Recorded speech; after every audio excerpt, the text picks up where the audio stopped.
O'zi opam to'g'ri aytgan ekan. Bizning uyimiz onam mishtonining ichida. Do'stlar, mana bugun uzoq qishloqda yashaydigan bir ona va ikki qiziga yordam berganmiz.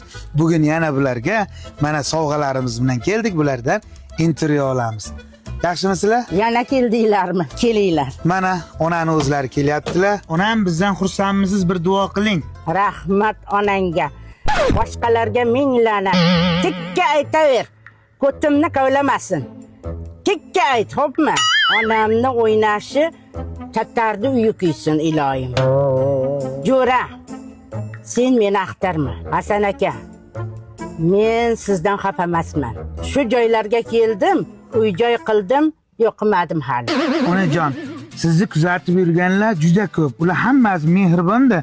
Mana shu tabakani bir reklama qilib beringchi. Nima go'sht bu? Tovuqmi, xo'rozmi? Bilmas. Qayerdan bilaman? Buni hidlab olingizlar.